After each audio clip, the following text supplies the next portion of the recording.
Guys, I'm Dr. Tara Tobias. I want to welcome you all back.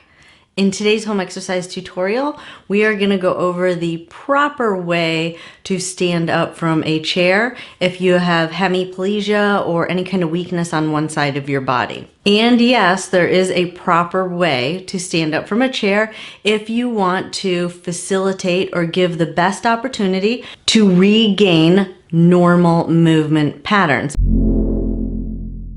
For those of you that have been following me for a while, you know that I strongly discourage what I call compensatory strategies, and I favor more what I call facilitation type of strategies. So compensatory strategies are where you primarily use your strong side and your stronger muscles to perform your daily activities. And a more facilitation strategy would be trying to incorporate your weaker side into normal movement as much as possible to regain those normal movement patterns in the involved side of your body. Let's first talk about the compensatory strategy or the compensatory technique for getting out of a chair. The most common compensatory strategy that I see is when you slide your uninvolved foot back and really just use your uninvolved leg to stand up out of the chair. The other thing that you might see if you had someone videotape you, or maybe you're already aware that you do this and you don't need someone to show you a video of it, is your involved leg or your weak leg has a tendency to go out to the side and stay out in front of you.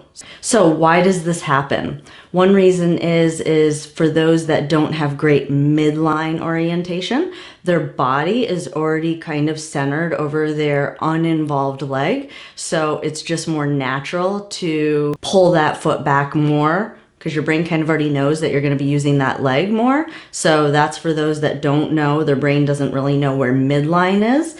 The other reason that you might do this is just straight up the involved side of your body is weak, or at the very beginning was just too weak to offer you any assistance. So you took your center of mass, if you think about a house, took your center of mass, and if you took one of those pillars out or one of the two supports out that supported a structure, now that structure needs to move over just one support. So then again, you're pulling that foot back, knowing that that foot needs to be under your center of gravity in order to push you up. And then the other reason why this might be happening is because of spasticity or tone in your involved leg, usually in your quadricep muscles. So when you go to extend your knees to stand up, there's so much hypertonicity in those muscles that extend the knee that leg just shoots out in front of you. And so again, you have to shift over onto your other leg, or that other leg is just naturally further back so that you will use that leg to push up. So why do you even need to fix this problem? Well, again, this is a compensatory strategy, and what we're trying to do is normalize movement patterns. And so we always want to try and use some type of strategy that is going to give an opportunity to the involved leg to develop a normal movement pattern. And because we perform a sit to stand so many times during the day, it is an absolute essential place to start to undo some of those abnormal movement patterns or compensatory strategies. So that is the why. So now, what do you do to fix this problem?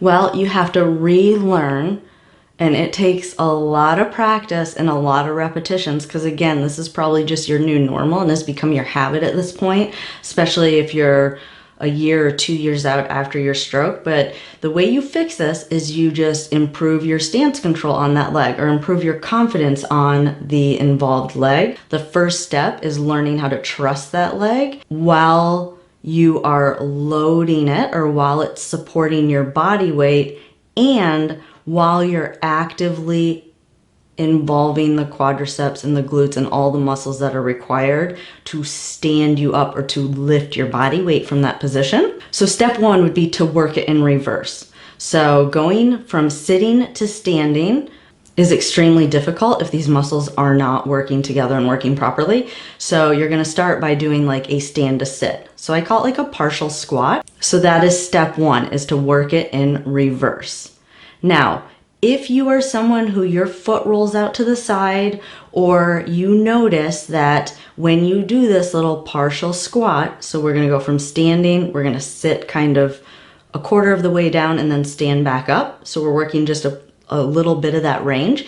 If you notice that your foot is rolling, one modification that you can make is to put a wedge on the outside of that foot. If that's still not enough, it's better to control the whole leg. If you don't let the leg go out to the side, a lot of times the foot won't roll. And so again, this is something I've used in other videos, but you're going to actually use a strap and strap your legs together. And then what you're gonna do is you're gonna deliberately put your uninvolved leg slightly forward.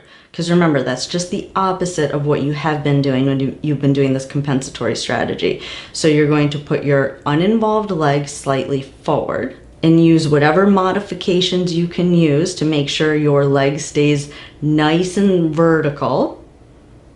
And you're going to do a little stand, partial squat, and then back up. And you do this as much as you need to. When you feel like that leg is staying vertical and it's not rolling out to the side and you're not rolling to the outside of your foot, then you can start to remove some of the modifications you made where you have both feet on a flat level ground. That's progression 1. So with the involved leg slightly back and the uninvolved leg slightly forward, forcing more of your body weight onto that leg. So in this next progression, we're actually now gonna start working sitting to standing. So we're gonna do this in 2 steps. You're gonna start on a higher surface. I don't recommend starting in a regular 18-inch chair. That is extremely challenging. So you're gonna start a little bit higher up just to set yourself up for success. It's all to incorporate normal movement patterns and not have as much of that abnormal spasticity or abnormal movement occur. You wanna set yourself up for success. So that's why we're gonna start on a higher surface and you're gonna go through the same progression again. If you need to use the wedge, use the wedge. If you need to use the strap, use the strap. If you need to use both, use both. Whatever you can do to make sure you do not slide that uninvolved leg back. Those of you that have tried this will know what I'm talking about. If you don't, you'll quickly know what I'm talking about. It is almost automatic for your brain to go into like compensatory mode because again, you've developed this habit because you've stood up from a chair so many times. So whatever you can do to make sure that you are not gonna slide that uninvolved leg back to take the entire load of your body, do it. If you have to hold on, hold on. If you need to use the strap and the wedge, use the strap and the wedge. Anything you can to keep that involved leg in so it won't go out to the side and so that you won't roll your foot. And then from this position, you're just gonna go from sitting to standing. And once you are really successful at that and you can really do that sit to stand with all those conditions removed or all those modifications removed, then go down to a regular height chair. So when you do this from a standard height chair for the first time using the stool, which is what we're gonna do now, there's 2 ways you can use the stool, which I'm gonna show you, which you can do in other activities as well. One is to have the bar or the handle on the furthest away from you. So the stool is gonna be in front of you and the bar is gonna be further out. What that does is it allows you to have something to pull up on. So if you're in the really early stages and you need that extra help, once you go down to the standard height chair, start with it in that position. And then when you get good at that, the progression would be to flip the stool around. So now the handle is closer to you and then you can't pull up on it. So it really does encourage more use of that involved leg. And you are gonna do the same progression. So again, put that wedge back in, put the strap back in, whatever you can do. Remember, anytime you challenge your body, your leg might go into those abnormal movement patterns, which is a lot of times rolling to the outside of your foot and that knee going out to the side or that leg shooting out in front of you. So you might have to go back to those modifications for the first few every time you go down to the next progression. And then I have one last progression. It's the most advanced, I would say, and that would be to put something really unstable, kind of one of these I love these AirPods. They come in either a 2-pack or a 6-pack, and I'll put the link for those in the description below. but putting one of those under there really will discourage you from using that leg. And this would only be for those really advanced stages. And that is it. I just want to thank you all for watching today. If you haven't yet subscribed, please go ahead and hit that subscribe button, click that notification bell. Give this a thumbs up if you like this.